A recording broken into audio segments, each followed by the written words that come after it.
జీ5 app download చేసుకుని పూర్తి ఎపిసోడ్లని ఉచితంగా చూడండి. నేను ఫోన్ చేసి 24 గంటలు అవుతుంది. ఇప్పటి వరకు ఆయన దగ్గర నుంచి నాకు రిప్లై రాలేదు. ఇన్ని రోజుల మా జర్నీలో ఇలా ఎప్పుడూ జరగలేదు. అసలు ఏం జరుగుంటుంది?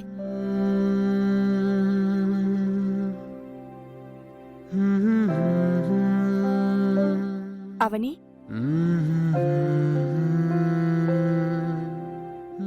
ఏంటక్కా?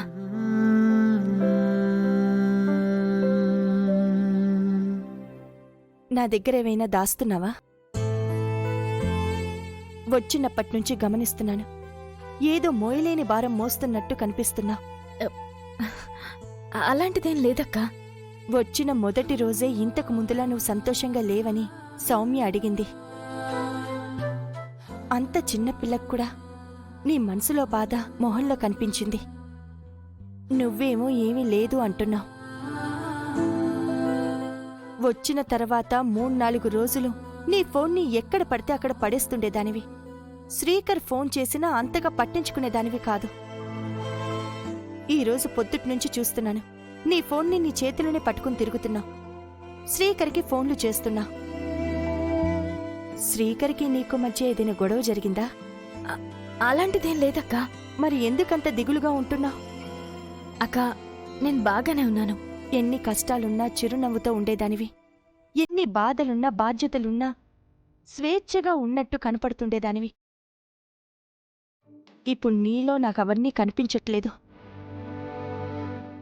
నా దగ్గర నువ్వు చెప్పుకోలేని విషయాలు కూడా ఉంటాయని నేననుకోవడం లేదు. అలాంటిదేం లేదక్కా. నేను సంతోషంగానే ఉన్నాను. సరేనాకా?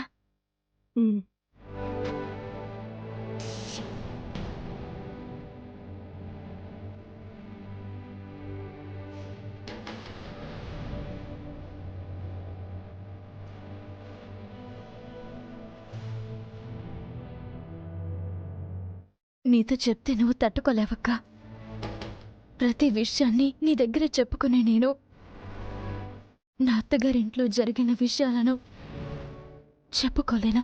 సంతోషంగా ఉండడానికి, సంతోషంగా ఉన్నట్టు నటించడానికి మధ్య ఉన్న తేడా తెలియనంత పిచ్చిది కాదు మీ అక్క. ఏదో విషయంలో నువ్వు మదన పడుతున్నావు.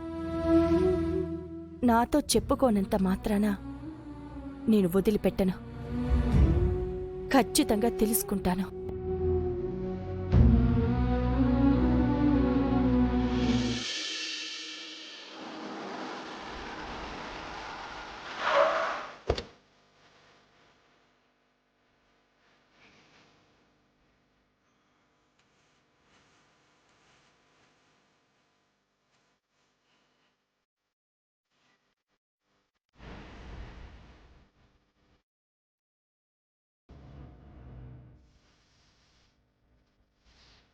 నమస్కారం స్వామి.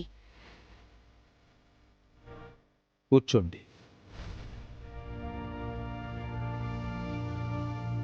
అంతా క్షేమమా? క్షేమమే.